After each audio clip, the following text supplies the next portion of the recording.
كلت حوات كلت ابتدي اف زنور سبات اب كلت تخفيلهم وين تقول انت لو باباسات 4 تاو توصيهم وي زي يبلو لمنتاي كلت حوات انديم زتاخوسو زلو نحيس البحال منسي موت اغاطيمو الله مقتلتي اغاطيمو له كتما مقلم اسو كافت سنه بحري لنا نوقسم زلنا مناسي صغمات حدي سقول بوزوزني حدغا يخون از متلسب اندحر ميقو اندحر بولي عند حساتي لب اندحر طافيو ناتقارد بكار رايز زخدل معناتي جمره منمص من لابي خدا يخوناي كنكاتعو زلنا اذ ነገር ዚ لابي انفتي خدنالو اب حنت مركبينا كلاتنا زلنا منم እኳ ከምት بعالم ዝእመኖ አፍተር ዋር ልባል ድሕረ ጣርነት እንተኾነ ተጋሩ ግን ከም አይነበረን ስራሕና ከም አይነበረን ባህልና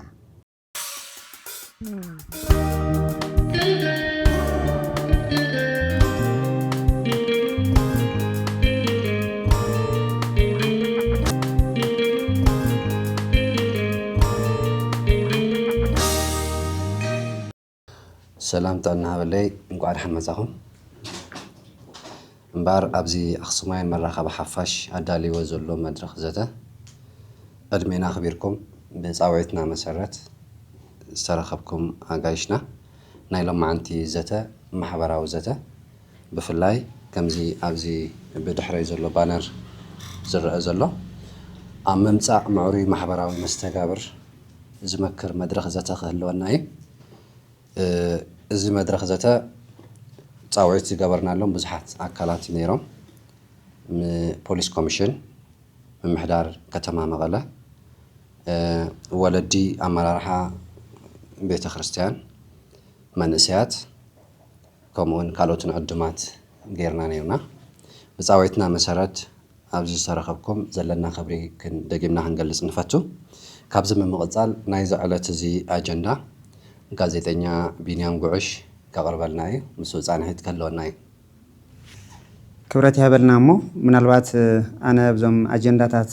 ማእኸል ገረ እየ ከልዕሎም ዝሓሰብኩ ሓበሬታ ሚድያው ትዕዝብቲ አክሱማውያን መራኸብቲ ሓፋሽ ተሰናደ ዘተ መደረኽ ጌርና ወለዲ መራሕቲ ሃይማኖት አበይቲ ዓዲ መናእሰይ ናይ ጸጥታ አካላትን ሚድያን ሽፋን ንኽህቡናውን عديمنا إنا بعدمنا مسرت نسترخو أجايشنا كبر لنا نلوم عنتي زعبانا زخون زلو سنة بحر من عسي أبزوان انتهي يمثل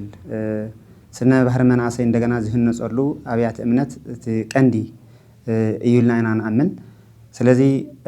أبيات أمنت نحرك كندي مبجسي هنسات من عسي نحر كوينن من عسي بزحزوان بعلات مخنيات بمجار استفعلي بانرات بمسرح تيشرت بمحتام ويون كداونتي الواسات بمخدام او غدناتات هويتا عينتو روشا خفتر لخل كاب دستا زنقله كون خلي مبغسيو جن كاب حدا بيت كريستيان زخبر بعل او كالي كاب نزول حبرتسب نشي صقم الفترو كنتات نري نوسعيو ناي كرامه وقاتي موت باسي مدميتي يقاطمو يوم زياتهم نا ميديا تعزبتنا مسرت غيرنا زرزر خنريوم زلنا زعباتات جن زياتهم نزوم مناسي زيوم كومزي كدفهم زخال النجر تايو زدفهم زلو نخوم اخو غورو تاي منقليو إلنا خنريو تمنقل ندحر افليطنا يخوينا بهلي كم ولدي كم مرحت هايمانوتون كم عبيت عدي دقنا كاو غزا جميرو هنصت سنه تغباوت مس محبرسوم حليوم وحس لخنا نايكباب صصتا ندحر حاليو وحس لخنا محبرسب وي بسنه لبونا زدحنص ولدو نفطر لنا لنا سلنا امنيو زي اخصماوያን مرخ حفاش قندي مرغصيو نقحات نقدمي زنقح حبرتسب ندحر دا حالي خوينو زنقح قطباوي منقصاص لو زنقح ناطعنا مستغابر لو ስለዚህ ማخل ጌርና አገልግሎቱ ምዕሩ ይልኾነ ማህበረሰብ እውን ይህልዎ ዝተፋላለየ ቦታ አብያተ ዕዮል ተዋፈረሉውን ሀብ ስርቂ ነፃ ዝኾነ ካብ ስርቂ ንሓሶት ዘየአምን ንሕብረተሰብ አገልጋላይ ዝኾነ ወለዶ ክንፈጥር እንትሕኮይና ህንፀት ስነ ልቦና መናእሰይ ወይ ከዓ ምዕሩ ዝኾነ ስነ ልቦናዊ ባህሪ ክህልዎም ተኽኢሉ እዩ ንዕኡ ኢና እምበር ወለድን መራሕቲ ሃይማኖት መናእሰይ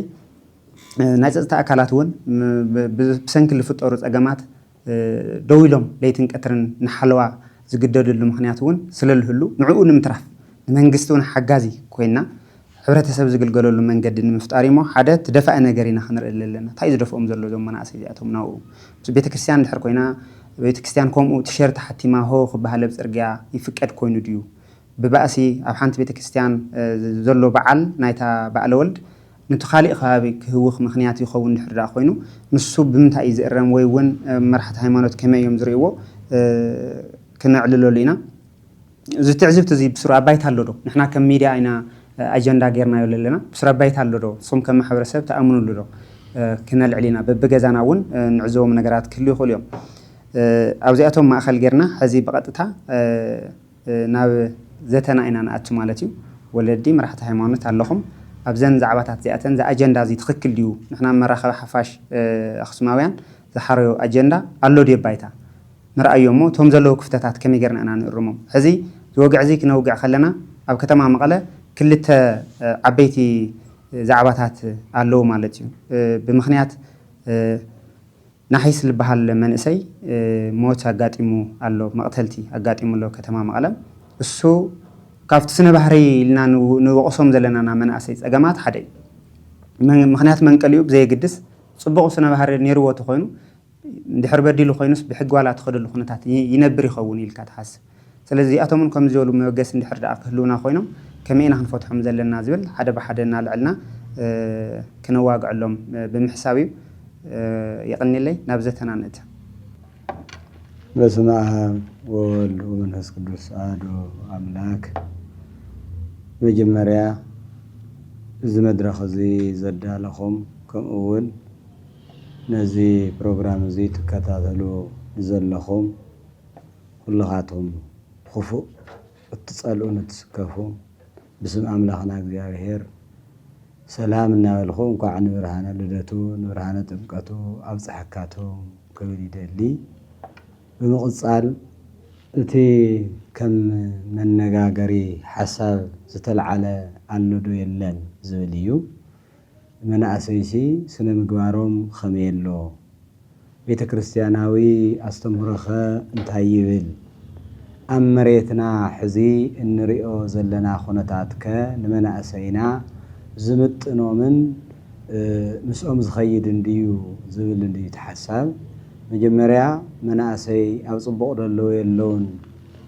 زبل كنرئي او صبوق زلو الو او صبوق زلو ونلو صبوق زلو محورسب زنقحلو محورسب كاودقت تلعيدو عرسو زخللو بزح ملكعو بارعنت زتقاس منسي او كتمانا مقاله كلا مالوني قال بزحات الله ነገር ግን እዚኑ ብዙሕ ይሽፍንዶ كما ዓለማዊ አባሃላ decision is based on percentage percent መሰረት ገይርኻ ኢኻ ናብ ውሳነ ትበጽሕ እና ካብኡ ብዝዓዘዘ ድማ ኣብ ጽቡቕ ዘለው ከም ዘለው ኮይኖም ኣብ ሕማቕ ዘለው ከም ዘለው ያው معلتاوي زغلت ثلاثة عامات زي نسمعه نريئه زلنا حماق خناتات evidence ناوي مدما مسكرناي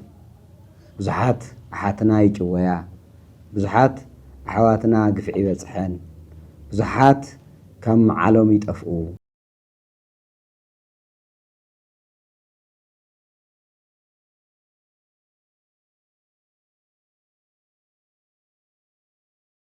ولدنا كاب هجة بلوي نا هجة حديث أقدمه مول هجة لبنا بزبال እግዚአብሔር ንደቂ ሰባት ናይ ደቂ ሰባት ህይወት ሓለው ትንበር ቀተል ተገይሩ አይፈጠሮምን በህይወት ክነብሩ እንበር ክሞቱ ብስሩውን አይ ሓሰቦም ህያዋን ኮይኖም ክነብሩ እዩ እዚ ህይወት እዚ ድማ አባና ክመጽእ እንተሎ ዝበለጸ ዋጋ እናተኸፈሎ ዝነበረ እዩ خالوت أفريقيا عدتات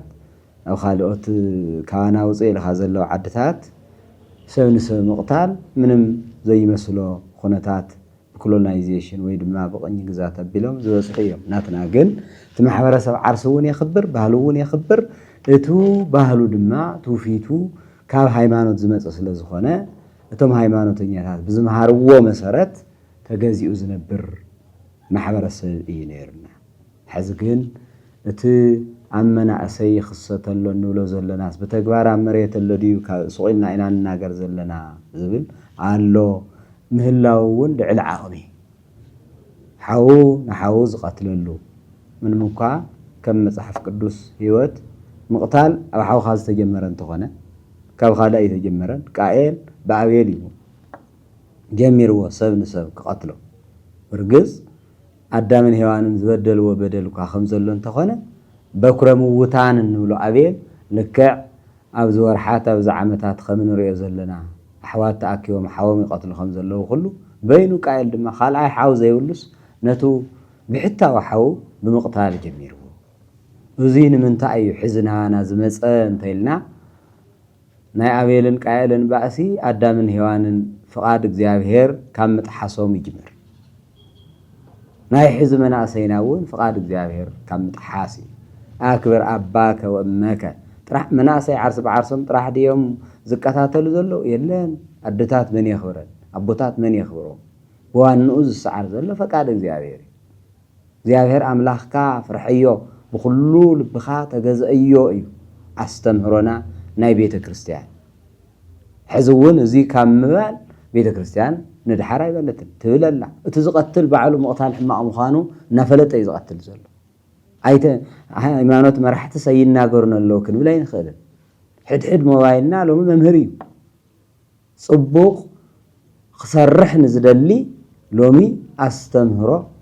ኣብ ሕድሕድ ጅባና ኣሎ ሰብ ክንወቅሰ ኣይንኽእልን እንታይ ዳ እዩ ዘምፅዎ ዘሎ ግሎባላይዜሽን ዓለም ኣቀፍ ርክብ ዘሎን ዘየለን ትወስድ ንስኻ ድማ መን ምዃንካ ይትፈልጥን ወይ ድማ እናፈለጥካ ልክዕ ከምታ ናይ መጀመርያ ሓጢኣት ከም እግዚኣብሔር ክንከውን እፀበለስ ንብላዕ ከም ዝተባሃለት ኩሉ ናይ ማትካ ምድላይ ኣብቲ ማሕበረሰብ ኣብ መንእሰይ ይኹን ኣብ ዓብይ ይኹን ኣቶሎፍ ዘወርልድ እንብል ንኽእል ኣቋራፂ መንገዲ ተጠቒምካ ሃብቲ ምድላይ ኣቋራፂ መንገዲ ተጠቒምካ ነቲ እናለፍዐ ዝነብር ሰብ እንቅፋት ኮይንካ መንገዲ ፀኒሕኻ ህይወቱ ምቕጣፍ እዚኦም ብምልኦም ሕዚ ኣብ ማሕበረሰብና ኣለዉ ከመይ ነድሕኖም ከመይ ካፍቶም እንኩሉ የኣኪ ኣለውቆ ህፃናት እዩ ወጣት ወይ ድማ መንእሰይ ምስኡ ኮይንካ ናፍትናትካ ኣተሓሳስባ ምምፃእ ብጣዕሚ መስዋዕቲ ዝሓትት እዩ ስኢሉ ብወረ ስለ ዝተናገርካ ዝኸውን ኣይኮነን ኢሞሽናል እዮም ቴንኤጀር ኢልና እንወስዶ ካብ 10 ክሳብ 20 ክሳብ 30 ዘለዎ መናእሰይ ደረቶም ዝእዝዞም እዮም እምበር ፈቃድ እግዚኣብሔር ንምሕላው ግዜ ዝህቡ ኣይኮነን እዙይ ካበይ ይጅምር እንተተባሂሉ ካብ ሕድሕድ ገዛ ቲሸርት እሱ ምክንያት እዩ በርግፅ ቲሸርት ማልያ እናተባሃለ ኣብ ዝተፈላለዩ ዓለማት መናእሰይ ብግሩፕ ኮይኖም ዝኽደንዎ እንፈልጦ እዩ እዚ እንፈልጦ እዚ ድማ ቅድም ኢሉ ኣፍታ ነባር ቤተ ክርስቲያን ቅድሚ 300 ዓመት ዝነበረት ሰማዕታት ንምቕታል እዮም ኣብ ሜዳ ይእከቡ ነይሮም እና ኣግናጢዮስ ዝበሃሉ ኣቦታት ከምዚ ሎሚ ንሪኦ ኣለና ናይ ዝተፈላለዩ ክለባት ኣኼባ ተኣኪቦም ኣናብስቲ ኣናብር ክበልዕዎም ሰዲዶም ብሞት ሳቶም ይሕጎሱ ነይሮም ሎሚ ጎልኣትያ እናተባሃለ ይሕጎስ ቀደም ድማ ሰማዒት ሞይቱ እናተባሃለ ይሕጎስ ነይሩ ቤተ ክርስቲያን ኣብዚ እንታይ ድርሻ ተገፋዒት ተወቃዒት ተቐታሊት ኣብ ኣደባባይ እናውፁ ንቅዱሳን ሓዋርያት ቆርበቶም ገፊፎም ሓሰር መሊኦም እናሸከሙ ዲያብሎስ ዘሰማረዮም ሰባት እዮም ጀሚሮም እዚ ከምዚ ዓይነታት በርግፅ ሕዚ መንፈሳዊ ምስሊ ሒዙ እንደገና ጥፍኣት ምፍፃሙ ይገርመካ ናይ ሓደ ጻድቅ ናይ ሓደ ሰማይት ናይ ሓደ መልአክ ስእሊ ጌርካ እቲ ስእሊ ሽፋን بسم تصادق ذات وقفة صادق بسم صادق أسب صادق وسيت صادق ينس مع زيابير أملاكو يبلباتي وسوجي بسم صادق ويتا زيابير نحد صادق صبق صراح صريحوك على كدان زرخبة زخبرة ናይቱ ብሓቂ ጻድቕ ዝኾነ እግዚኣብሔር ዋጋ ንዓ መንግስቲ ኣምላኽ ውረስ ዝበሃል ናይ መጨረሻ ናይ ህይወት ድምፂ ይሰምዕ እዚ ለዊጡ ዲያብሎስ ልክዕ ናይ ቃኤል ኢድ ኣብ ልዕሊ ኣቤል ደም መፍሰሲት ክትኸውን ከም ዝገበረ ኩሉ በቶም ጻድቃንና ተኣኪብና ናይ ጽድቂ ስራሕ ንኸይንሰርሕ ዲያብሎስ ስቲልናው ኣብ ስራሕ ኣሎ ነዚ ኸመይ ንመክቶ ናይ ማሕበረሰብ ክኸውን ዘለዎ እርግጽ ታ ቤተ ክርስቲያን ከም ትግራይ ሰፊሕ ቦታ ኣለዋ ሰፊሕ ክሬዲት ትወስድ ኣብ ሕድሕድ ገዛ ብንስሓ ቦቢላ ክትመክር ትኽእል እዚ ጥራሕ ንዕኡ ዝወሃብ ግን ኣይኮነን ሳልሳይ መንግስቲ ይበሃል ሚድያ ራብዓይ ዲ ሳልሳይ ራብዓይ መንግስቲ ተባሂሉ ዝፅዋዕ ሚድያ እውን ክሰርሕ ክኽእል ኣለዎ ንሓደ ስኻ እዚ ዘይገበርካ ስለ ዝበልካዮ ዝፍታሕ ነገር የለን ኣብ ሕድሕድ ገዝኡ ኮይኑ ታም ዓበይቲ እንብሎም እኳ ካብ ቤተክርስትያን መፅኦም ምቅዳስ ኣብ ገዝኦም ኮይኖም ምቅዳስ ዝመርፅሉ እዩ ማይክ ስለ ዘለዎ ስፒከር ስለ ዘሎ ኣብ ገዝኦም ኮይኖም ኩሉ ስለ ዝሰምዑ ብዝበለፀ ድማ ብሚድያ ሎሚ ዓለም ሓደ ኮይና እያ ኣብዚ ኮይንካ ተውቅዖ ብዋትስኣፕ ኣውሮፓ ኣሜሪካ ኮይኑ ይከታተለካ ሚድያታትና ብምሉኦም ኣብዚ ፎከስ ገይሮም ክሰርሑ ክኽእሉ ኣለዎም እምበር ከም ቤተ ክርስቲያንስ እዙይ ትድግፎ ዶ መንፈሳዊ ስራሕ ዝሰርሕ መንእሰይ ኣኪባ ክሳዕ ሕዚ ቤተ ክርስቲያን ኮይና ትፅዋዕ ዘላ ማሕበረ ምእመናን ማሕበረ ምእመናት ማሕበረ ካህናት ማሕበር መናእሰይ ሰንበት ትምህርቲ ቤት እናተባሃሉ ይፅውዑ መናእሰይ መንደር እናተባሃሉ ይፅውዑ እዚኦም እንታይ ክኾኑ ኣለዎም ከም ቤተ ክርስቲያን ተኮይኑ ከምቲ መፅሓፍና ዝእዝዘና ወተጋበያ ኩላ ትከውን ኣህተህጠ ተሰናፔ ኣብዚ ዓለም ዝነብር ብምሉእ ተኣኪቡ ሓንቲ ሰናፍጪ ኮይኑ መንግስቲ ኣምላኽ ይወርስ እዚ ክወርስ ተኮይኑ ድማ ተሓደ ንተሓደ ክቐትሎ የብሉን እዩ ነዚ እውን ክርስቶስ ኣብ ቀራንዮ ውዒሉ ተወሊዱ ተጠሚቑ ንብል ዘለና ክርስቶስ እቶም ይቃተሉ ዝነበሩ ይባእሱ ዝነበሩ ይዋቅዑ ዝነበሩ ህዝብን ኣህዛብን ተባሂሎም ተኻፊሎም ዝነበሩ ንዓታቶም ናብ ሓደ ንምፅዋዕ ይመፅዩ ስለዚ ከም ቤተ ክርስቲያን እዚ ትሰምዑ ዘለኹም መናእሰያት ልብኹም ኣሕቢጥኹም ብስም ጥምቀት ተኣኪብኹም ነቲ ክርስቶስ ዝመስረቶ ጥምቀት ብዝስዕር መንገዱ ደም ሰብ ምፍሳስ ዘይኮነ ኣብ መንገዲ ዘሎ ዕንቅፋት ብምልዓል ኢኻ ኣነ ክርስቲያን እየ ክትብል ትኽእል ኣነ ወዲ ቤተ ክርስቲያን እየ ክትብል ትኽእል ዝገበርካዮ ዩኒፎርም ንዓኻ ስኻ ንዕኡ ክትመስል ትኽእል ናይ ኣቡነ ገብረ መንፈስ ቅዱስ ስእሊ ጌርካ ኣቡነ ገብረ መንፈስ ቅዱስ ብቃል ኪዳኖም ዘመን ዘይስዕሮ ቃል ኪዳን ኣለዎም ነብሳት ካብ ሲኦል የውፅኡ እዮም ዝብል ታሪክ እናሰማዕኻ ብምዕባይኻ ክዳን ናቶም ብምግባርካ እኳ ዘውቅስ እንተዘይኮነ ንዕኡ ተኸዲንካ እንድሕር ደኣ እቶም ብስጋ ይኹን ብነብሲ ወዲ ሰብ ህያው ክኸውን ክኽእል ኣለዎ ንሰብ ዝጠቅም ህይወት እምበር ንሰብ ዕንቅፋት ክኸውን ዝኽእል ህይወት ኣብ ዓለም ክህሉ የብሉን ኢሎም ዝፅልዩ ጻድቅ ናቶም ኣርማ ጌርካ እናቐተልካ ምውዓል ካልእ ተልእኮ እዩ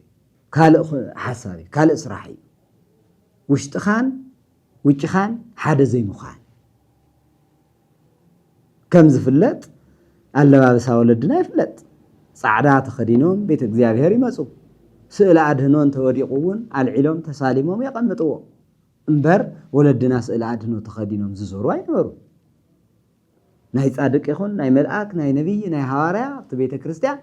ኣይኮኖክላስት ዝበሃል ን900 ዓመት ብዓለም ደረጃ ዝተገበረ ሚቲንግ ኣሎ ካቶሊካውያን ዝመርሕዎ እኳ እንተኾነ ስእሊ ኣይኮኖን ዶ ሕድሕድ ገዛ ኣብ ቤተ እግዚአብሔር ወዲ ሰብ ካብ ቁመቱ ንላዕሊ ምእንቲ ነቲ ስእሊ እናደረዘ ከየቕስሾ ኣይከን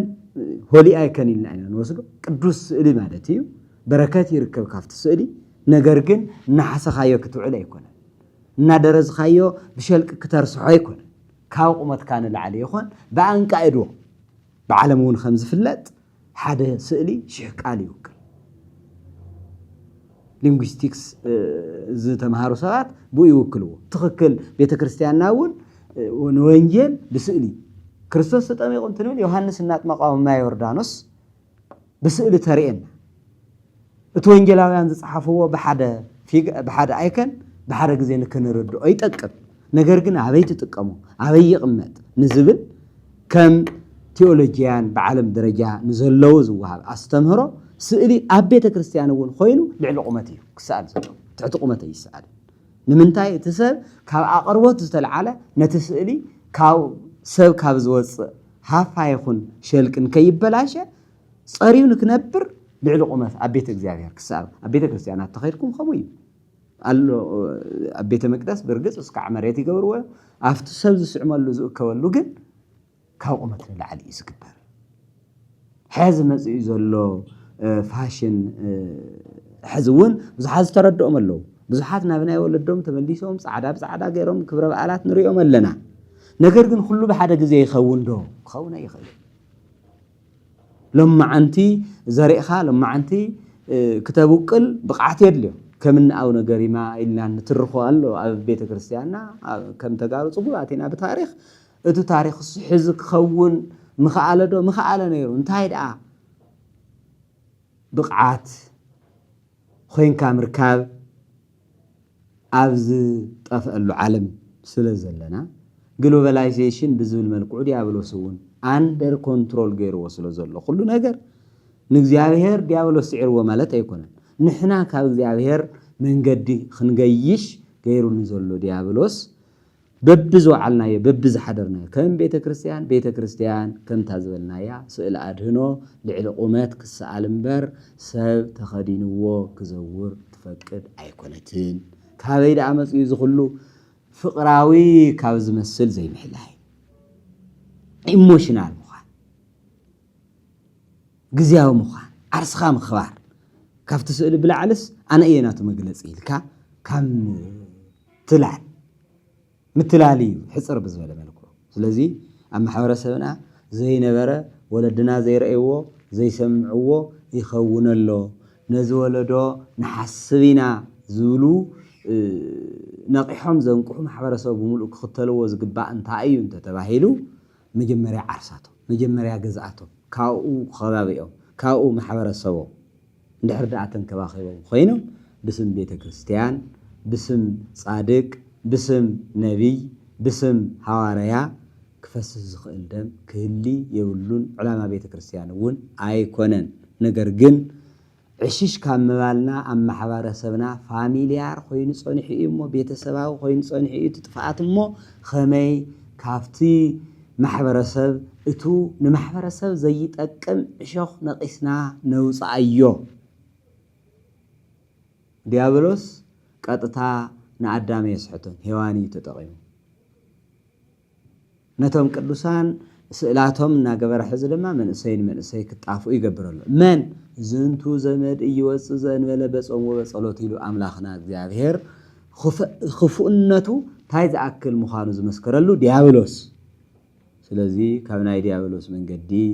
ንክእከብ ማሕበረሰብና ሁላትና በብ ዘለናዩ ከም ቤተ ሎማ አንተ አዋጅ አውሪደ ይልኻ ሎማ አንቲ በሓደ ግዜ ፈቃድ አምላኽ ኮይኑ ንክትግበር ፓወር የድሌካ እግዚአብሔር ፓወሩ ለይኩኒ ብቃሉ ሁሉ ይኸውን حزقن بمنجست تبعله ببيت أمنة تبعله تزرقي حزس أنا حس كعز أكب سعر يدليه ميدياتنا بمولهم نفسي كوفرك خلوا له من بر عمرية الله سبي موت الله تزموت زلوا جن فقعد بيت كريستيان دي أيقونن تفقعد بيت كريستيان ده أنا من تعيت تحيسو لهم كله فلات كله بعل مايا كله أنا إيه بهالي كله بعل ميديا ስለዚህ ሆነ ትዝ ተራያ فقط እግዚአብሔር خمس ጎሮ ገይሩ ይقرቡ እዚ ትሽግር ስለዚህ ካብ ማሕበራዊ ሚድያ ንረኽቦ መሪጽና ንውሰድ ወለድና ይጥቀምዎ ዝነበረ ባህላዊ አገላለጽ ሃይማኖት ንሕና እውን ንከተሎ እሱን ድሕር ዳኣ ተኸቲልና ኮይና ቤተ ክርስቲያን መጽኡ ምሕረት ዝረክብ እምበር ዝመውት መንእሰይ ይኹን ወላዲ እትጭወይ ኣብ መንገዲ ደሙ ዝፈስስ ናብ ቤተ ክርስቲያን እናኸደ ካህን كنركب كنرئي عين خلن نزو جمارة زي صبقيو بزحات جن ككتاتلو ولا بزحات جن ريفلكت كجورو كخلو ولا حدا ميديا راح يكون كل ميديا ندحر سب زي لكم ميديا ولا نمن كرئي خفت كلهم زمن زمصوم او تيك توكرات زبال ابزك سرحو كخلو ولا تفتاونتهم يعبين براي قنسن ስለዚህ ስለ አድህኖ ገይር ካብዝባን ካምዛር ናይ ቤተ ክርስቲያን አርማ አይኮነን ከም ቤተ ክርስቲያን ስዕሊ ይድገፍ እማሄ ስግደት ይግብኦ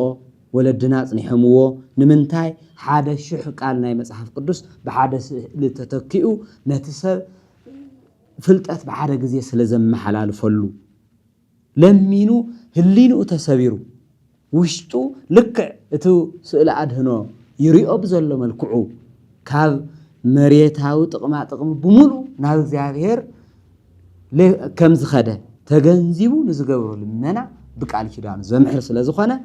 ስእሊ ኣድህኖ ክንጥቀም ኣብ ዝተፈላለየ ስፍራ ይግባእ ነገር ግን ኣይኮነ እንዶ ተኸዲናዮ እንትንልናዮ ክንዘውር ኣብ ንሳለሞ ቤተ ክርስቲያን እውን ልዕሊ ቁመትና ክኸውን ኣለዎ እና ያው እዚ ሎማዓንቲ ተኣኪብናሉ ዘለና ብዚ ሚድያ እዙይ ማሕበረሰብና ዘቂጡ ማሕበረሰብና እናሞተ ማሕበረሰብና እናወደቀ ማሕበረሰብና ብስም መንፈሳዊ ካብ ስጋዊ ዝበዓሰ ጥፍኣት ይበጽሐሎ ትኽክል ኩላትና በብዘለናዮ ነዚ ኣስተምህሮ እዚ ተዋጊእና ካብ ማሕበረሰብ ልቦና ኣውፂና ቅዱስ ብዝኾነ መንገዲ ክንጓዓዝ ፈቃድ ኣምላኽና እግዚአብሔር ይኹን ስለዚ ነበረና ግዜ ሁሉ ናይ ኣምላኽና ስም ዝተመስገነ ይሁን بمجمريا ني أخسماويان مديا زي سنة حساب زي حاسبو بفلاي هذي ناي بيتنا مرحينا يسوع كريستوس لدى تحليف ناس تنكت عبد الرسول زلنا عبد تنكت لما زي ملأخت زي كم حلالف حبرة سب كم هارلو تمنا أسيون كافتي زنورة شجرات توسنا جنزابة خنفترين عليكم سنة حساب عليكم زي مدرخ زي مفتاركم كمسجن يزقبوا كم تعنتوا استهلنا أي ميديا تراون نسيو ميديا أبيك الشمس والورا بعين انجستي حبرة سب كانك إحنا وصبوا من قد خمرح حدث الأخوة سلازخنا كاب كلهم ميدياتات كم زعين التوجه سمو صاركم كتمسجن يزقبوكم ناتستل على حطة بفلاي أب زوبا مقالة مندر مس مندر من أسي مس من أسي مبقى صلوا مقتالون الله أو ظلم قنون قدمي حدا معلتي قدم خلته معلتي حدا صبوا سنة مقبار زنورو يعني سديو زبهال من أسي عاد شو مدحن تقاتل الله أزي تتححيز زماس قدائيو حزي أنا نتمنى أسي تخرات غير خناك فايدة لن مخنياتهم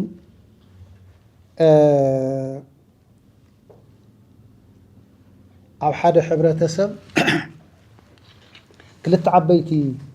تقوامات وي كل تعبيتي ودابتات الله نت حبرة سب زمرحو ولدنا أنت مسؤول أنت أمزلو زمن كم نبصو عود خم نفاسو يقولوا سلازي زعلم هز استفترت يكونتن من قستاتون هز استفترت يكون تابعت كريستيانون بزح قدما زحلفتيا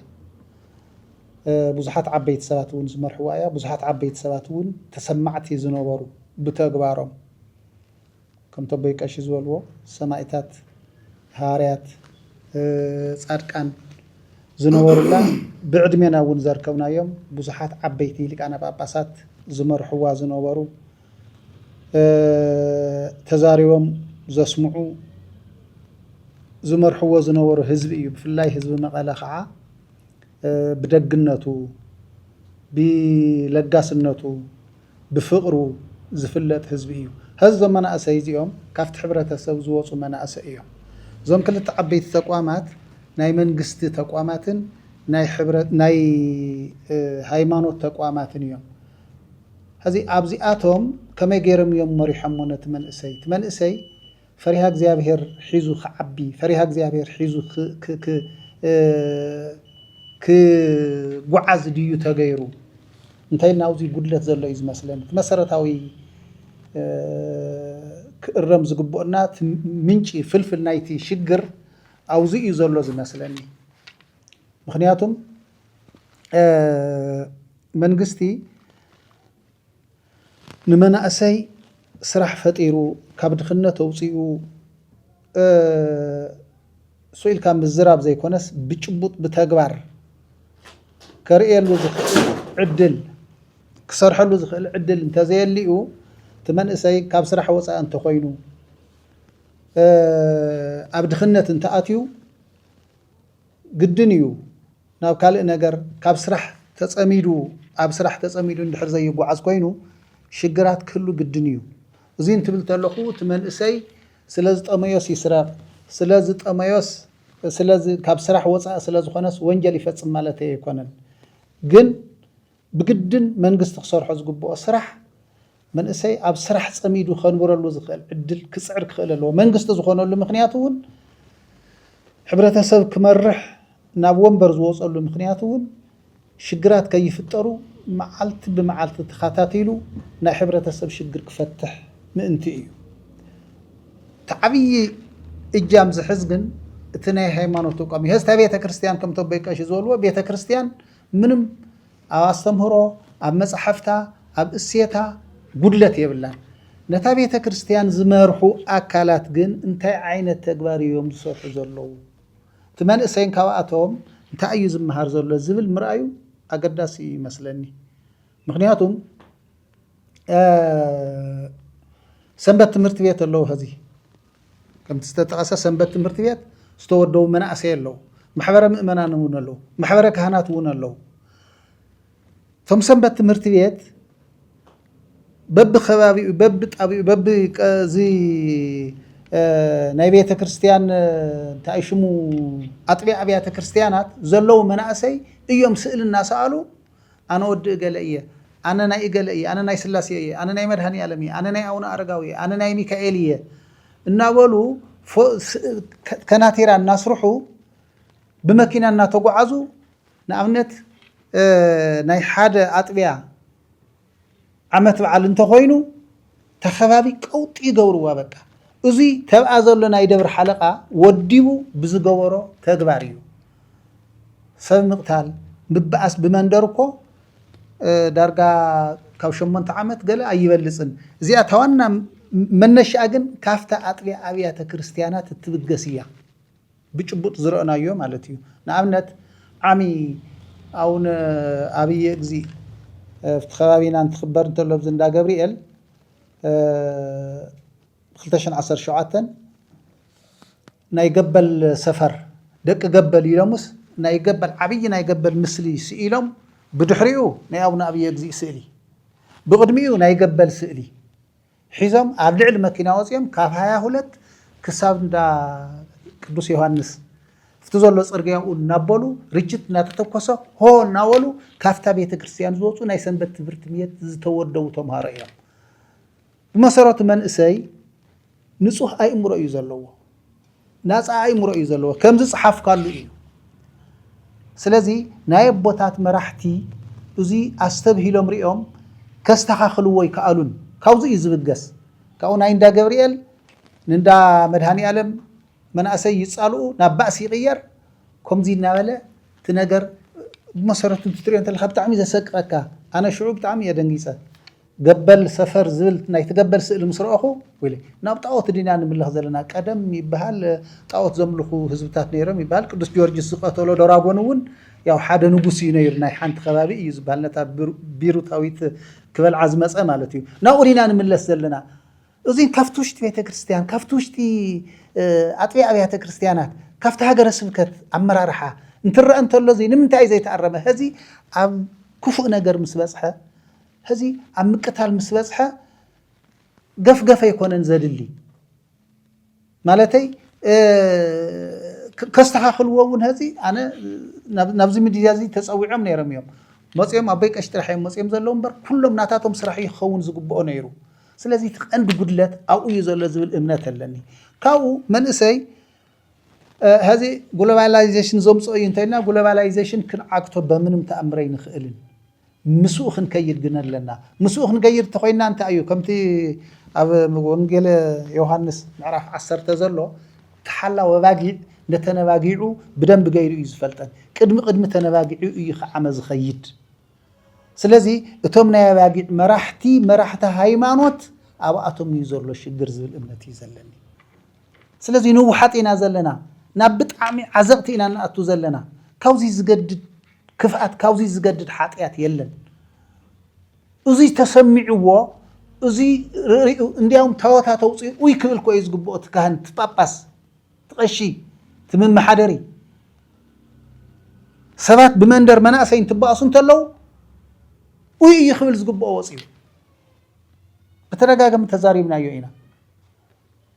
ናብ ካልእ ነገር ከይንኸይድ እምበር ክልተ ሕዋት ክልተ ኣብ TDF ዝነበሩ ሰባት ኣብ ክልተ ተኸፊሎም ውይ እንትብሉ እንተለው ጳጳሳት 44 ታወት ኣውፅኦም ውይ ዘይብሉ ንምንታይ ክልተ ሕዋት እንዲኦም ዝታኮሱ ዘለው እዚ ይስርሑ ነይሩ እቲ ተቋም እቲ ናይ ቤተ ክርስቲያን እቲ ናይ ቤተ ክህነት ተቋም እታ ቤተ ክርስቲያን ሽግር የብላን ነታ ቤተ ክርስቲያን ዝመርሑ ዘለው ንፍለዮም ንሳቶም ህዚ እንታይ እዮም ዝደልዩ ምስታ ቤተ ክርስቲያን ፅግዕ ኢሎም ቤተ ክርስቲያን ትነቅፈለካ እዮም ዝብሉካ ኣይኮነን ቤተ ክርስቲያን ተቋም እንድያ ነታ ተቋም ዝመርሑ ዘለው ሰባት ግን ታእዮም ዘምህሩ ዘለው ሓደ እቶም ኣብኡ ዝኒአው እቶም ሰንበት ትምህርቲ ቤት እኮ ኩሉ ነገር የርእዩ እዮም ከምቲ ዘቦይ ቀሺ ዝበልዎ ፌስቡክ እኒሄዎም ዓለም ይቋፃፀሩ ኣለው ብቴክኖሎጂ ኩሉ ነገር ይርእዩ ኣለው ተውሽጦም ዝኒሄ ካህን ከዓመ ንባዕሉ 130 140 ሺሕ ወርሓዊ ደመወዝ እንትበልዕ እንተሎ ጉቦ እንትቕበል እንተሎ ሰባት እንትገድእ እንተሎ ምስኡ ዝቅድሱ ዝነበሩ ሰባት ኣባሪሩ እንትሰድድ እንተሎ ናብ ጥሜት እንትእትዎም እንተሎ እንታይ ዝመሃርቲ መንእሰይ ተኡ ዘሎ ሰንበት ትምህርቲ ቤት ትዝመሃሮ ነገር ከምቲ ዓንቶ ዝበልክዎ ከምቲ ቅዱስ ወንጌል ዘሎ ድምፁ ኣይኮነን ዝሰምዕ ኣባጊዕ ድምፁ ሓላዊ እና ሰምዓ ይኸዳ ከም ዝብሎ ድምፂ ሓላዊ ኣይኮነን ዝሰምዕ ዋይ ንባዕሉ ከምዚ እናገበረስ ኢሉ እዩ ናብ ካልእ ነገር ዝኣቱ እዚ ክስተኻኸል ዝግብኦ ስለዚ እዚ እታ ቤተ ክርስቲያን ካብ ድኽነት ክተውፅኦም እንድሕር ዘይክኢላ ኣብ ድኽነት እንድሕር ዝነብሩ ኮይኖም ተመሊሳ ቲሸርት እናሸጠት ካብኣቶም ገንዘብ ትስብስብ እንተኮይና ተኣጥቢያ ኣብያተ ክርስቲያን ቤተ ክርስቲያን ትኽክል ኣይኮነን ሕብረተሰብ ይህነፅን ዘሎን ካብ ድኽነት ክወፅእ ክኽእል ኣለዎ እቲ መንእሰይ ትወጣት ሰንበት ትምህርቲ ቤት ይለብኣ ትሙስሙስ ዝብል ማንለው ጥምንምን ዝብል ዘሎ ኣብታ ቤተ ክርስቲያን እንዲያውም መናእሰይማ ብጣዕሚ ቀድናኣት ነብሶም ኣሕሲሮም ርሂፆም ምንፃፍ እናንፀፉ ሰት እናጎዝጎዙ እናተልኣኽ ገብሩ ኣተዓባቢኦም ግን ኣባላሽና እዮም ናብ ውድድር ናብ ፉክክር እቲና እዮም ናይ እገለ እየ ክብሉ ገይርና እዮም ኣነ ናይ መልኣከ እገለ እየ ኣነ ናይ ርእሰ ደብሪ እገለ እየ ከምኡ ክብሉ ክፋላለዩ ገይርና እዮም ንኣብነት እንዳ ገብርኤል ምስ እንዳ ሚካኤል ዓዲ ሽምድሕን ተተባኢሶም እንታይ ይገብር ነይሩ ተኡ ዘሎ ምምሕዳር እቶም ዝበኣሱ ዘለው እቶም ሰንበት ትምህርቲ ቤት እዮም ተወዲቦም ዝንቀሳቀሱ ዘለው ማለት እዩ ስለዚ ነዚኣቶም ብስራሕ ክፀምዶም ናይ ኢድ ስራሕ ናይ ጣውላ ናይ ጥሕኖ ናይ ዳቦ ናይ ባኒ መጋገሪ ገይሩ ኣብቲ ቤተ ክርስቲያን ዝኒሆ መሬታት ተጠቂሙ እቶም መናእሰይ ብስራሕ ኣሲሩ ብስነ ምግባር ከምሁሮም እዩ ዝግብኦ ካብኡ ሓሊፉ ናይ እግዚኣብሔር ፍርሓት ፈሪሃ እግዚኣብሔር ናይ ኩሉ ናይ ጥበብ መጀመርያ እዩ እዚ ካብ ኩላትና ካብ ወላዲ ጅምር ካብ ገዛና ጀሚርና እዚ ኣይነምህርን ዘለና ደቀና በዚ ኮስኩስና ይንዕወዮም ዘለና ይንድግፎም ዘለና ተንስሓ ኣባት እውን ሞፅየ ይፈልጥ ናብ ሕድሕድ ገዛ ናፍቶም ንስሓ ኣባቱ ትመፅ ኣነ ሓደ ለው ኣባ ገብረ ኪዳን ዝበሃሉ ዘምህርዎ ትምህርቲ ብጣዕሚ እዩ ነብሰይ ዝገዝአኒ ኣብ ግብፂ ኣብ ሰሙን 3 ግዜ ትንስሓ ኣባት ናብ ደቁ ይኸይድ ናብ ደቁ ኸይዱ የምህሮም ከዓመ ከይስከፉ ኣብ እዋን ጾም እዩ ዝኸይድ ኢሎሞ ኣብ እዋን ጾም ዓርቢ ረውዕ ምንታን ከይስከፉ እንታይ ክንቅርበሉ ኢሎም ብመሰረተ ግብፂ ዝሽወም ቀሺ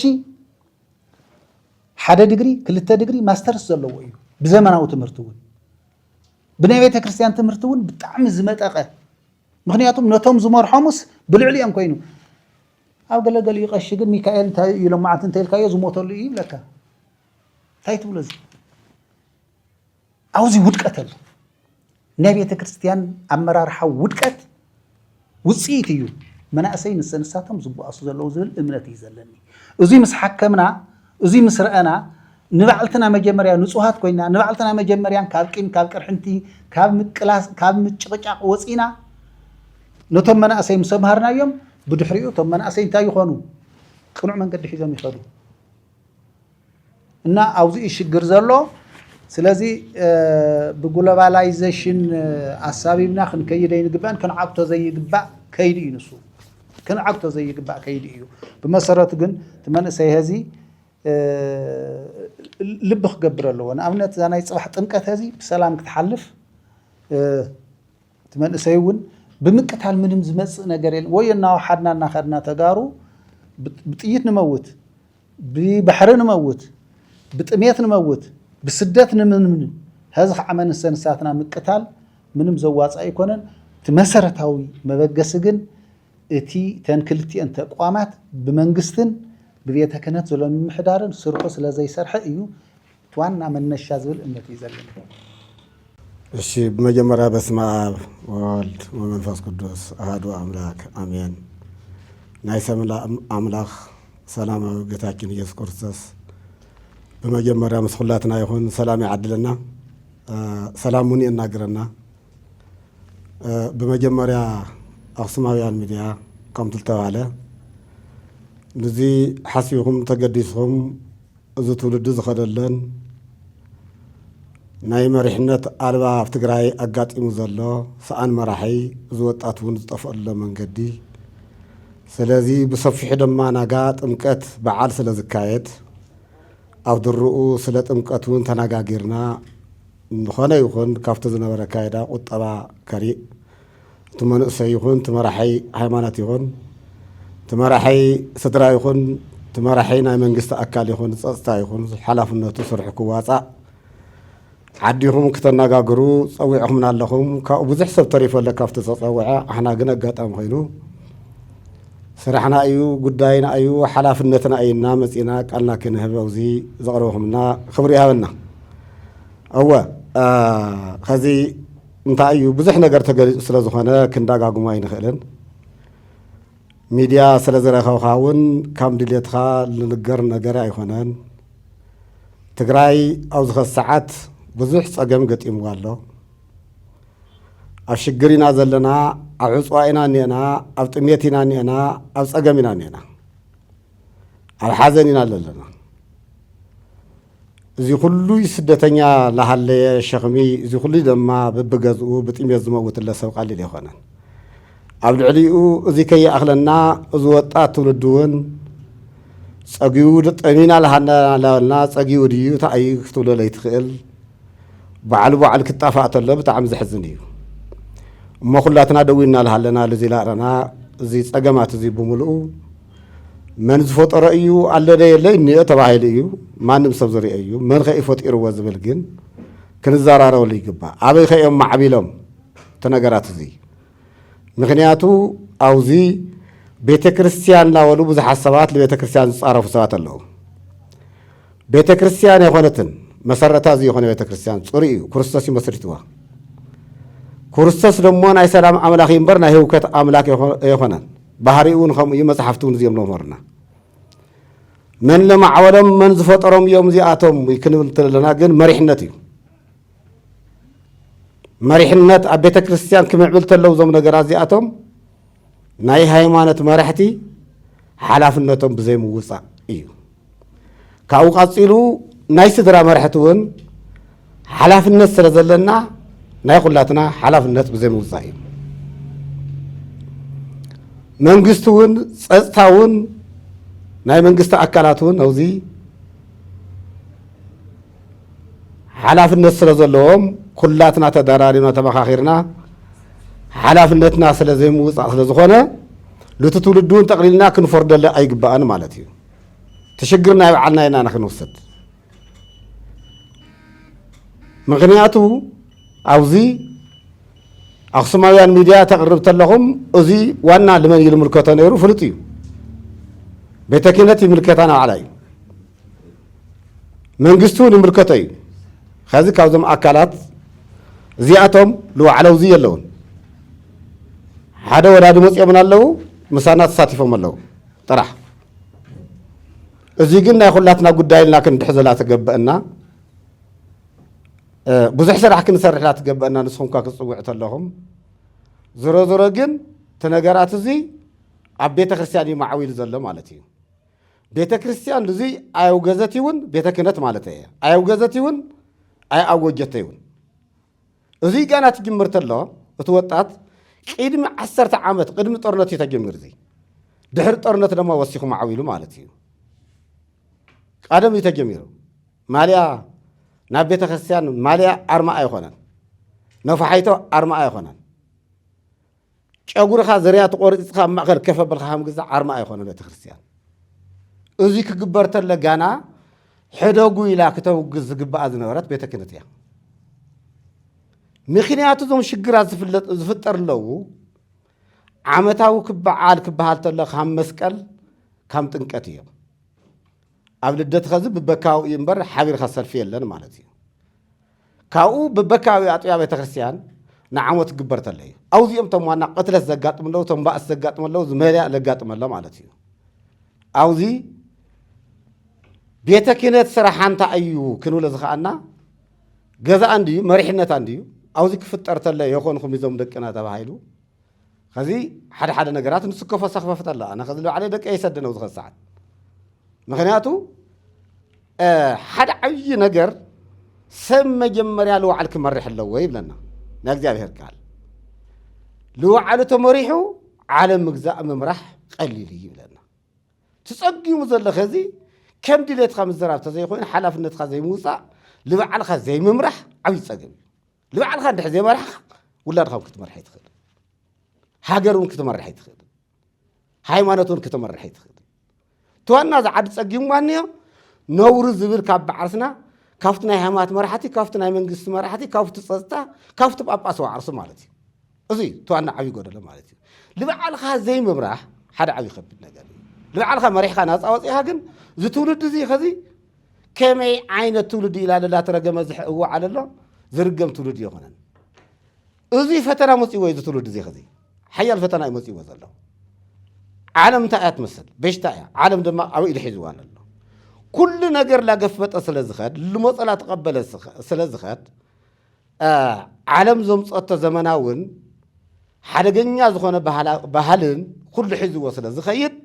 ክንቕንሰሉ ይኸኣልና እዚ ይጠቕመካ እዩ እዚ ይጠቕመካ ክንብሎ ይኸኣልና ስለዚ ድልየትን ስራሕን ልበይኑ ይፈላለዩ ማለት እዩ ካባና ዝሕሎ እዚ እዩ ነይሩ እሞ ትዋና ልባዓርስና ኢና ክንወቅስ ዝግበአና ማለት እዩ ኣነ ልባዓርሰይስ ካብ መራሓ ስድራ ሓላፍነት እዚያ እያ ካብ መራሓ ስድራ ንደቀይ እኳኣይ እዚ ይኾነ ኢለ ገዛይ ሰብሲበ ተመኸርኩ ናይዞም ደቀይ ዕርክቶም ኸ ክንደ እዮም እዚኦም ኸ ተመሪሖም ድዮም ኣይተመሪሑ ሓደጋ ህራስ የብለን ኣነ ልባዓርሰይ ብግፅእ ማለት እዩ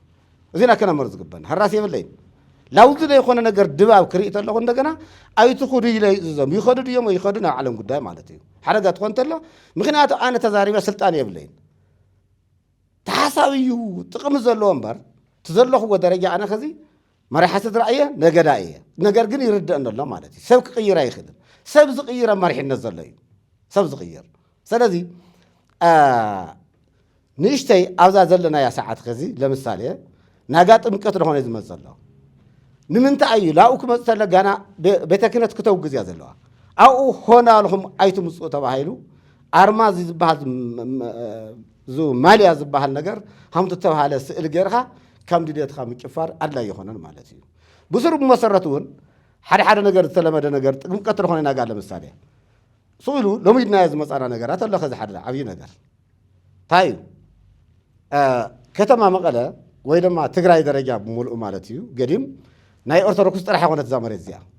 ሱና ግልፂ ንዘራረ ናይ ኦርቶዶክስ መሬት ይኾነትን ኣነ ኦርቶዶክስ እየ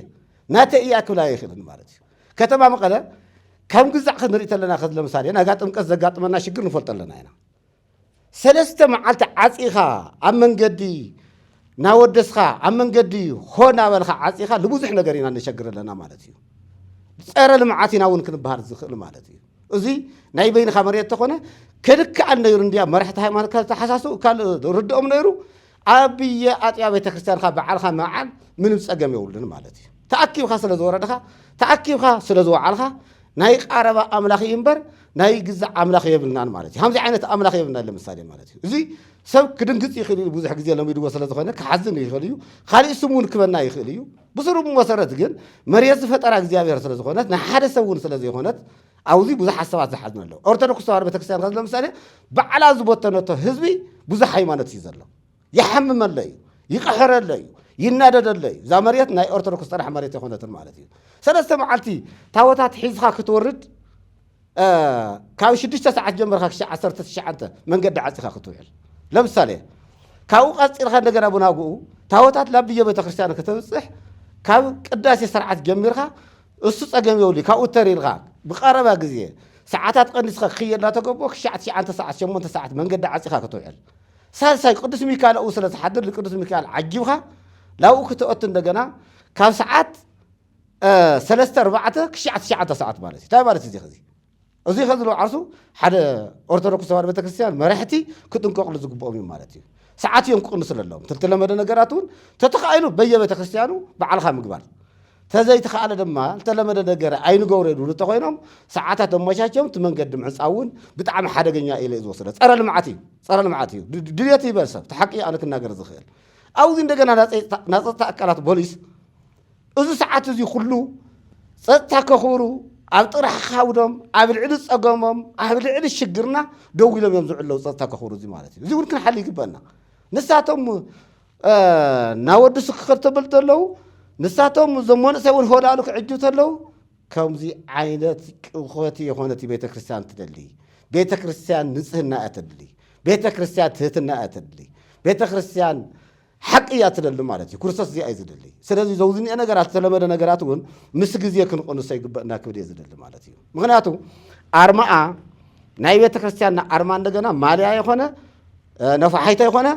ባንደራ የኾነን ቅድሚ 10 ዓመት ናብ ቤተ ክህነት ተቕሪብና ናብ መንግስቲ ተቕሪብና ዝትውልዱ እዚ ክበልዕና እዩ ሕማቕ ኣካይዳ ኢና ንኸደ ኣለና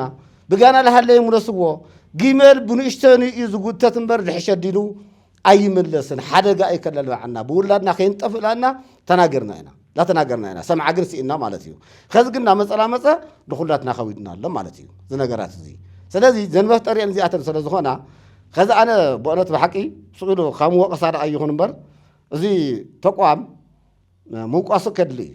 ግለሰባት ምውቋስ ዘየድሊ እምበር ተቋም ከዚ ኦርቶዶክስ ክንብል ተለና ቤተ ክህነት ክንብል ተለና ቤተ ክህነት ሓላፍነታ ከዚ እውን ድሕሪ ዘይተዋፀት ኩላትና ክንእረመ ይንኽእልን ማለት እዩ መንግስቲ ኣካላት ተተጋግዮምን ንሳኣ ክትእርም ዝግባኣ ትጋገለኹም ፀጥታ ክቡር ኢላ ተውቅዕ ባዕላ ውሽጢ እቲኻ ፀጥታ ምፍራስ ማለት ሓደገኛ እዩ ማለት እዩ ናይ ፀጥታ ኣካላት እውን ፀጊምዎም እዩ ዘሎ መን እዩ ክመርሕ ዝግበአሉ ዘውዝኒአ ነገራት ከዚ እኮ ኣብዛ ኸዚ ሰዓት እኮ ከዚ ጥራሕ ከተማ መቐለ ይኾና ንገር ዘለና ትግራይ ሙሉእ እዩ ነገራት ዘጋጥሙን እዮም ማለት እዩ ሓደ ቅዱስ ሚካኤል ኢለ ክጠቅስ ተለኹ ኣብቲ ገጠር ውፅኢ እናስ እናቲ ቦታ ምግላፅ ይቕረአኒ እሞ ደም ዘይፈሰሰሲ ቅዱስ ሚካኤል ኣይለዓልን ኢሎም ኮ ዝዛረቡ ሰባት ኣለዉ ከዮም በቃ ግዴታስ ክትበኣስ ኣለካ ደም ክተፍስስ ኣለካ ቅዱስ ሚካኤል ብድሕሪኡ ክልዓል ኣለዎ ማለት እዩ ከምዚ ዓይነት ኣምላኽ የብልናን ከዚ እቲ ስካር ኣበይ እኒኦ ኣበይ ነጊስ እኒኦ ትምስታይ ምጭፋር ምስኻር ኣበይ እዩ ነጊስ እኒኦ ኣብ ምንታይ እኒኦ ኣብ ቤተ ክህነት ኣብ ቤተ ክርስቲያን ኮ ነጊስ እኒኦ እዚ በዓል እዚ ኮ ክተውግዘ ኣይከኣለትን ምክንያቱ መስተይ ዕብድ እዩ ሓደገኛ እዩ ናይ ኢኮኖሚ ብክነት ልውዓል ካብቲ ቲሸርት ጀሚሩ ዓዲ ከም ዓዲ ንጠፍ ኣለና ስለ ዝኾነ ሰብ ብጥሜት ላሞተ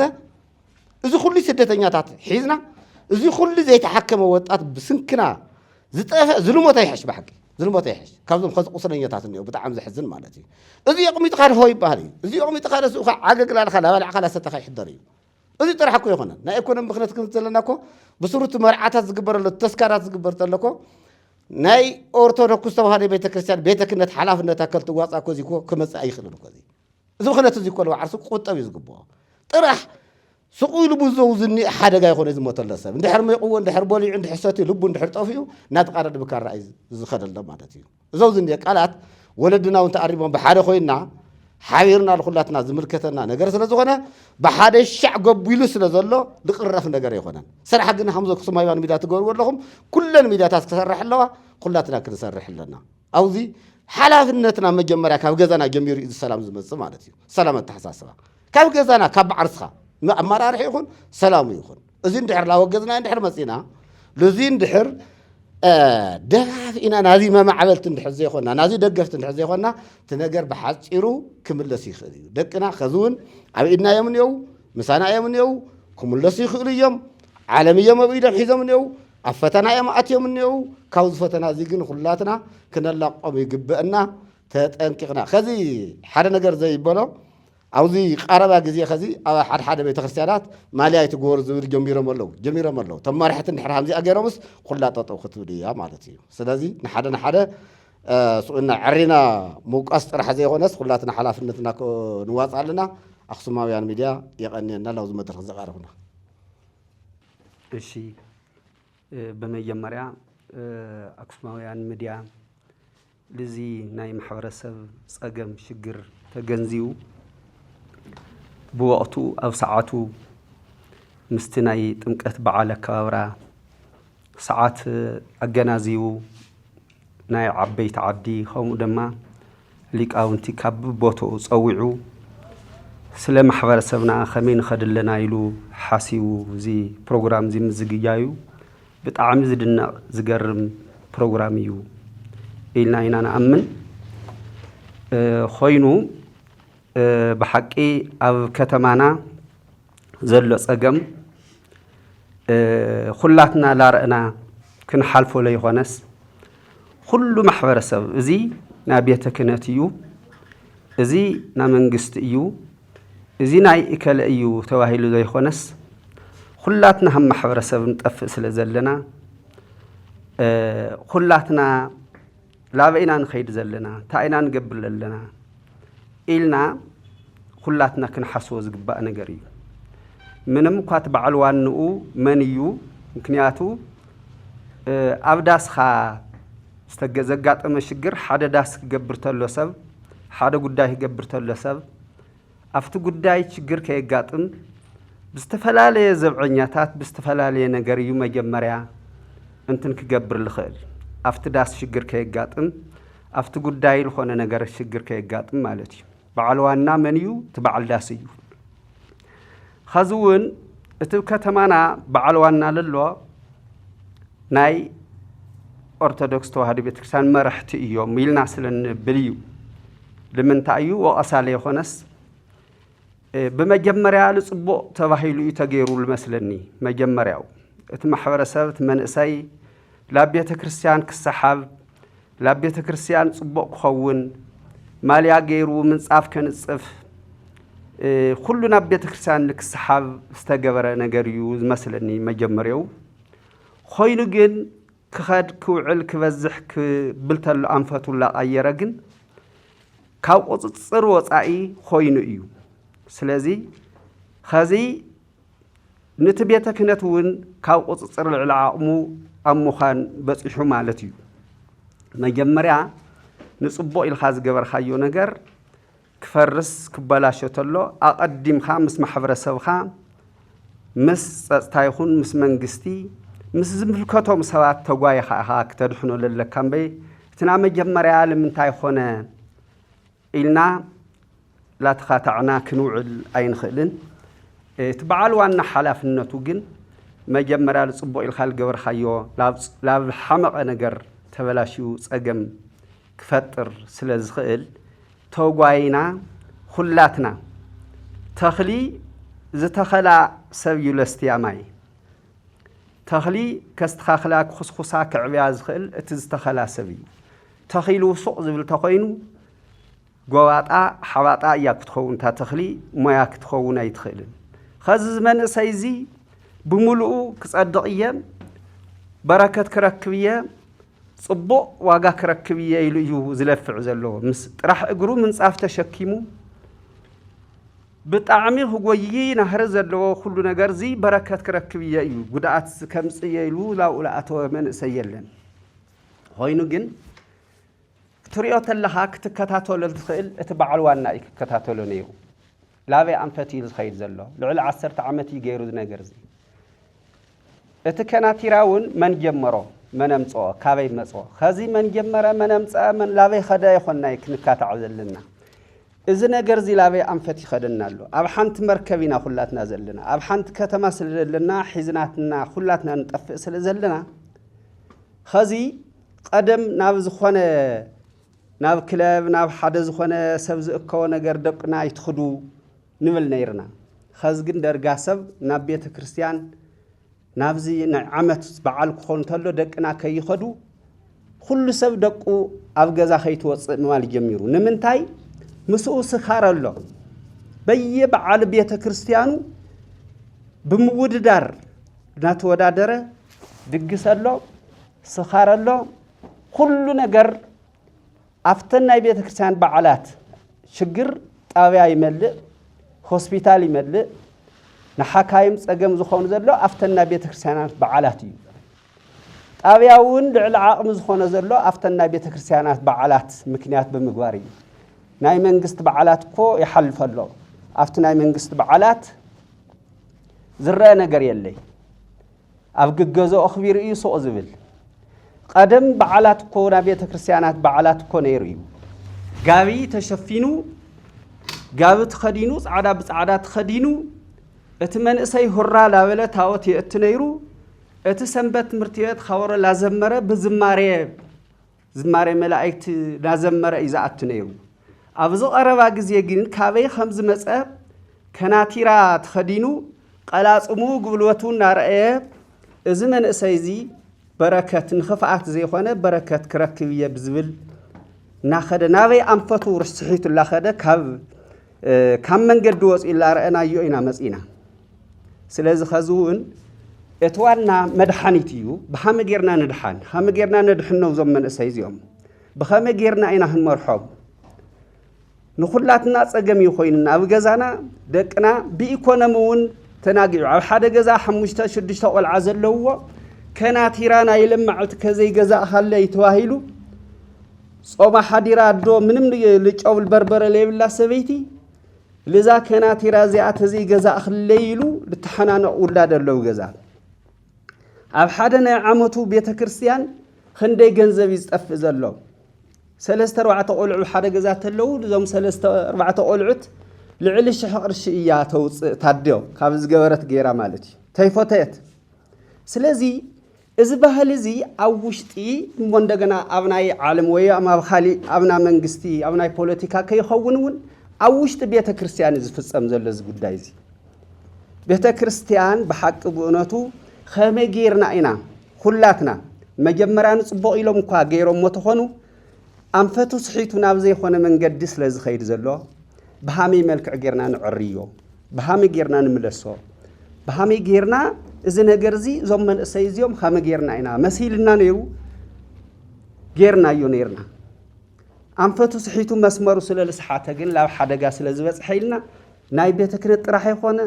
ናይ መንግስቲ ጥራሕ ይኾነ ናይ ማንም ማሕበረሰብ ናይ ኩሉ ተኣኪቡ እዚ ነገር እዚ ክውገዝ ዝኽእለሉ መንገዲ ሶኢልኻ ዘለዓለም ከምዚ ይግበርሞ ቅንሰብሉ ከምዚ ይግበርሞ እዚ ይግበሩሉ ይኾነስ ካብ ስሮም ክንቀሉ ዝኽእሉ ነገራት ብኣዋጅ ክድንገግ ዘለዎ ነገር ካብ ለማዓልቲ ሰዓት ጀሚሩ እዚ ነገር እዚ ክኸውን የብሉን ኢሉ ቤተ ክህነት ሓንቲ ግዜ ተኣውጅ ቤተ ክህነት እኮ ዓብዪ ስልጣን ዘለዎ እኮ እዩ ካብቲ ናይ መንግስቲ እኮ እቲ ናይ ቤተ ክህነት ዘለዎ ተሰማዕነት እኮ እዚኣ ኣይትግበርን ለማዓልቲ እዚኣ ገይሩ ዝመፀ መንእሰይ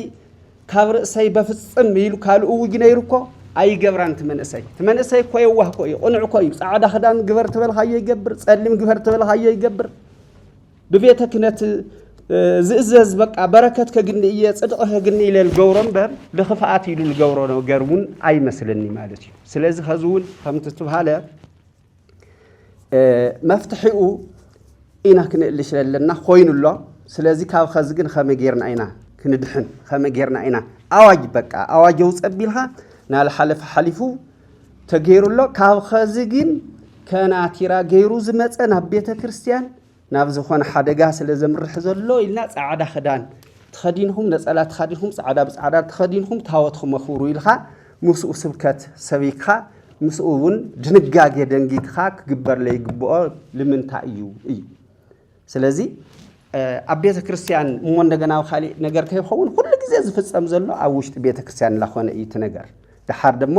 እቲ ዝርኢ ሰብ ድማ እንታይ እዩ ዝመስሎ በቃ ዕልል ይብል ትሰብ በቃ ጽቡቕ እዩ ዝመስሎ እቶም መንእሰይ እዚ ከናቲራ ተኸዲኖም ግዛዕ ተሸኪሞም ክጎዩ ከምዚ ክብሉ ተለዉ ለኣቶም ጉድኣት ዘለዎ ይመስሎምን እቲ ማሕበረሰብ እውን ብጣዕሚ ጽቡቕ ደስ እዩ ዝብለሉ ነይሩ ድሓር ግን ኸዝላዊ ኣንፈቱ ስሒቱ ላብ ካሊእ ስለ ዝኸደ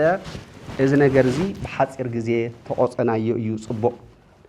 ምውኦኣስ ተዘይኮይኑ ብቀጥታ ዝገበርናዮ ነገር ተለይልና ክንኣርሞ ተለይልና ካብ ጽባሕ ጀሚሩ ተአሪሙ ዝ ነገር እዚ ላው ጽቡቕ ነገር ክንኸድ የዝብል ይቐንየለይ እሺ ይቐንየልና ሽሞ ዮሐንስ ጊደ ዝባል ካብ ማሕበር መናእሰይ ትግራይ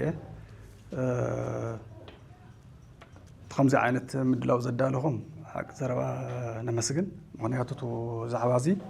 ናይ ኩሉ ዛዕባ እዩ ስለዚ ኣብ መናእሰይ ኣተኪሩ ዝት ስለ ዝኾነ እውን ኢና ንሕና ከም ማሕበር መናእሰይ እውን እዚ ተሳቲፍና ዘለና ስለዚ ዛዕባ እዚኡ ኣፋፍ ዛዕባ እዩ ቅድሚ ሕዚ እውን ብዙሕ ከይሰርሕናሉ ዝፀዓናና ዋላ ሚድያ ይኹን ዋላ በብወርኩ ዘሎ ሕብረተሰብ ይኹን ትካል ይኹን መንግስቲ ይኹን ዘይተሰርሖ ፀንሐ ግን ከዓ ክሰርሐሉ ዝግባእ ስለ ዘህዘፍቱ ከይዱ ፍቱ ናይ ሕማቅ ግዜ ሕማቅ ኩናት ስለ ዝበፅሐ ኢና ናብዚኡ ናብ ዘተኣቲና ዘለና ስለዚ እዚዩ ቀዲሙ ክስርሐሉ ፀንሐ ግን ዘይተሰርሐሉ ስለ ዘዳለኹም ከዓ እቱ ምስገና ኣለና ከም ማሕበር ስለዚ እቱ ንምጅማር ዝኣክል ማሕበር መናእሰይ ትግራይ ኣብ ብዙሕ ዝበሉ መናእሰይ ኣብ ትሕቲኡ ሓቂፉ ዝሓዘ እዩ ደቂ ኣንስትዮ ደቂ ተባዕትዮን ኣካል ጉድኣትን ናብ ኣስታት ፍርቂ ሚልዮን ዝኾን ኣባል ኣለዎ ገዚፍ ኣባል እዩ ዕድመ ፀገም ማሕበር እውን እዩ ስለዚ ንሕና ኣብቲ ናይ ሃይማኖት ኢድና ይነእቱን ምክንያቱ እቱ ማሕበር ናይ ባዕሉ መትከላት ኣለዎ ኣብ ልምዓት ሰላም ዲሞክራሲ ዝሰርሕ ማሕበር እዩ ግን እዞም ሰላም ልምዓትን ዲሞክራሲን ኣብ መናእሰይ ከረጋግፁ ተኮይኖም እቲ ስነ ምግባር ናይ መናእሰይ ክሕሉ ኣለዎ ስነ ምግባር ተሃነፀ መንእሰይ እውን ክህሉ ስለ ዘለዎ ኣብዚ ምስቱ ናይ ሃይማኖት ዘለዎ ክብሪታት ግን ሓደ ይገብረና እዩ እዚኣቶም እርኑብ ዝኾነ መንእሰይ ክህልወና ተኮይኑ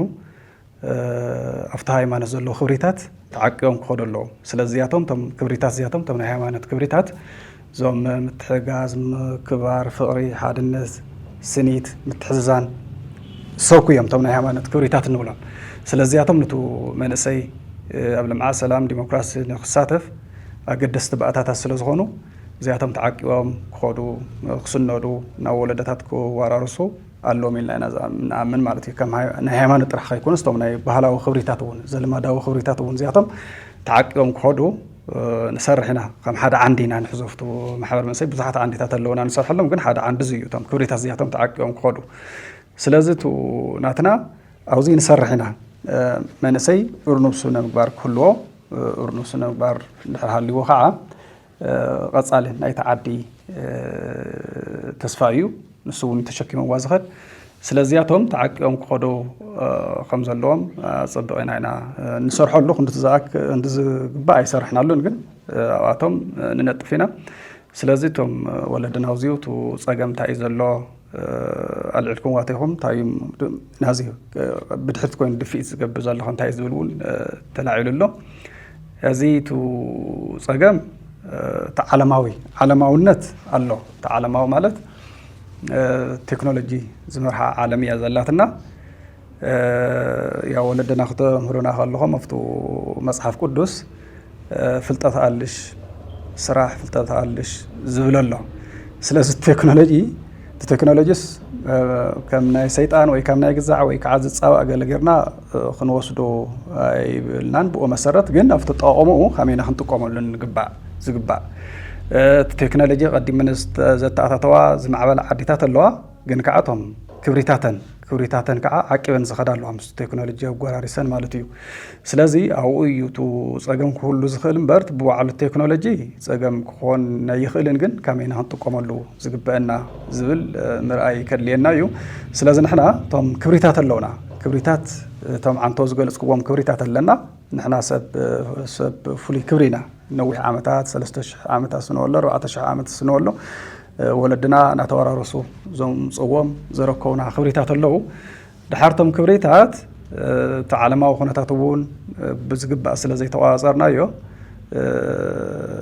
ታሽሙ እናኸዱ ይኸዱ ኣለዉ እናተዳኸሙ ይኸዱ ኣለዉ ስለዚ ዓንቶ ተዘሪቡ ነይሩ ንሓደ ትካል ከነውዝሐሉ ንኽእል ኢና በቲ ዘለዎ መጠን ሓላፍነት ነቲ ሓደ ትካል እውን ከነውሕደሉ ንኽእል ኢና ኣብዚ ሰርሐን ገለ ክንብል ንኽእል ኢና ግን ዓንቶ ወለዲና የልዕልዎ ነይሮም ካብ ውልቀ ሰብ እዩ ልጅምር ትግዛዕ እቲ ሓላፍነት ስለዚ እቲ ናይ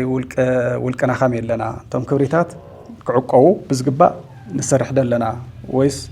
سويلنا شللينا نبزلنا سلازي خامل خول كجمبر نا ولادي يسجر نا محبرسب نا حبرتسب نا حزبي دحار ننقستون الله تكالات هايمانتون بعبيت اللوا خامنا زبلا خامنا محور من اسي زبلا نايسيك محوراتون الله كل زيو حلافنه الله افتم كبريتات تعقم نخدو هزوزي اي بزح مدخام الله مالتيو بزح كال سلازي سرحنا لينا توم حدشتي التواتاتنا تاعتنا ناخذ زلنا سلازي كم تستبهلت وماليا تخارين كاز ماليا بوعلو صقم زي كوني خلي مالتي تماليا جن افت ماليا نعرسو تماليا نت بيت كريستيان يوكلن تتوهيلو يوكلن يو سلازي اوزيت ويوكلن زبل كم مرحته هيمانت بزبلص دفيت كبروا له مالتي تماليا عند حزي يوكل كوين انت بيت كريستيان انا وون كم يزحس ماليا البيت كريستيان يوكلن لوكل بيت كريستيان نوكل له جن تايلو افتو بخيدي افت هيمانته ون بزحات ناي بهلن ناي زلمادن استحاوس نغرات سلازلو ساتم صقم نفطر لنا يخدلو هذا خمت عنتو استبهله افتماليا قبل يسال ملاخون مسللو دحار تمويتات تصحف قصريتات ونلو حد غيزه ناي غيزي صحفو حد غيزه قصريتات تغرينيا نبلو ناي روماويان قصرو ونلو تم ناي روما في غزعم زعز مسلو قصريتات لالو يسفروم دحار سو يلستحاوسينيو سلازي تماليا تقادينكا دحار توانا غزعنيو نافتو غنص هذا بعلاتس ناي مكبار ناي فقر ناي حدنت كخونا زغبان هذا مسكفيان كوين زلو عمص اندزنو علات ناتوهاله مالتي تو ناي ابيت كريستياننا ناي مداني علم سنولو ناي ميكائيل ناي غلغل بعلات اللو ازخم طمقس زبل ببزح سب حد زكولو ونلو سلازي ناي مسكفنا خونا يخدلوا سلازي زياتن بقصالي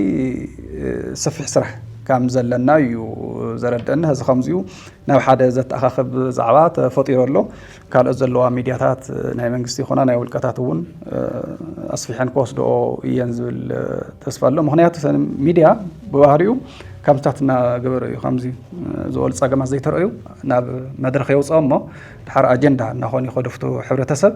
سلازي زيوتو صبويو تو جمامرون صبوي خالتون نسفيحن كغلصو يخوناين نسفيحن كوسدو يخوناين زول تسفالني دحر قرو تنزحميا زلوا تكالاتون او بعنقت بقصالنت خسرحلو يخوناين لعل خلوتو استمهرو تناي هيمانه تستمهرو بصفحات كدلي مالتي مستو استبحاله دحرو خوينات دينا زلنا وان خوينات ياو تو كام كساينا هون ترجمان خلينا جن هزون تصقم سلازلو تو صنح صنيحي تصقم تو هايل قدم 10 عامات جن كعه تزهلو ناي تግራይ ጸገም ተወሲኽዎ زياده ጉድኣት የብጽሕሎ ቢሊ ኸደሎ ተስፋሕፊ ኸደሎ ስለዚ በወጻሊ ካብ ናይ ሃይማኖት ተካላት ጀሚሩ ካመና ንበላሲ ማሕበራት መንግስቲ በብወርኩ ዘሎ ሕብረተሰብ ወላዲ ዓብይ ስራሕ ከም ጽበየና ዘለይና ንርዳእ ዘለና ንሕና እውን ከም ማሕበር ኣውዚ ትኹረት ሂብና ክንሰርሐሉ ኢና ምክንያቱ ማሕበር ክሳብ ቁሸት መሓውር ኣሎ ካብ ክልል ክሳብ ቁሸት ኣሎ ስለዚህ ኣውዚ ብደንብ ጊዜን ቦታን ሂብካ ምስትምሃር ብሰፊሑ ሓተናዩ እዚ ግን ተናዩ ካዩ ክስራሕ ምስ በብወርኩ ዘሎ ብፍላይ ምስ ናይ ትካላት ሃይማኖት ተናዩ ናይና ክንሰርሖ ዝግበአና ምክንያቱ ሃይማኖት ታይብል ዝብል ተን ትካላት ሃይማኖት ብዓብዩ ስለ ዝፈልጦ ንኣታተን ሒዝካ እዩ ክስራሕ ስለዚህ ቱ ንሕና ብቐጻሊ ካብኡ ክንሰርሕ ኢና ግን ዘይ ኣይፍቀድን ተኢልካዩቱ በብወርኩ ዘሎ ተው ዝሳተፍ ዘሎ ማልያ ገለና ተኻደነ ግን ሃይማኖት ብቐሊሉ ከተስምዖ ትኽእል እያ ኣይ ንሃይማኖት ሰይውክል እንተተባሂሉ ሰይውክልን እዩ ኣነት መንእሰይ ብዙሕ ኣውዚ ይውክል ኢሉ ፀቕጢ ገይሩ ክደነሉ ግዛዕ እውን ኣይህሉን ድሓር ትማልያ ተኻዲንካ ዝፍጠር ዘሎ ጎነፅ እውን ኣየድልን ተተባሂሉ የድልን እዩ ኣብቲ ሃይማኖት መንእሰይ ዝዋጋ ይኮነን ኣብቶም ኣስተምህሮታት ሃይማኖት ሰማዒ እዩ ስለ ብቐጻሊ ምስራሕ ከድልየና ከም ዝኾነ ክገልፅ ዝደሊ ይቐኒየለ እሺ እምበር ናይዚ ማሕበራዊ ዘተ ዕድመ ጌርናልኩም ተረኺብኩም ሓሳባትኩም ሓፈሻዊ ኩነታት መንእሰያት ዝግምግም መድረኽ ነይርና ንዛብኩምና ሓፈሻዊ ንመንእሰያት ዝምልከት እቲ ጎንፂ መበገሲኡ ምንቅስቓሱ ዘለዎ ሳዕቤንን ከምኡውን መንእስያት ከመይ ክኾኑ ኣለዎም እንታይ እዩ ትንቡር እንታይ እዩ ዘይንቡር ዝሃብኩምና ብስም ተኸታተልቲ ኣኽሱማውያን መራኸቢ ሓፋሽ ክነመስግነኩም ንፈቱ ክቡራት ተኸታተልቲ ኣኽሱማውያን መራኸቢ ሓፋሽ ሰናይ ዝኾነ ናይ ጥምቀት በዓል ክኽበር ዘለና ትምኒት በዚ ኣጋጣሚ እውን ክነመሓላለፍ ንፈቱ የቐኒየልና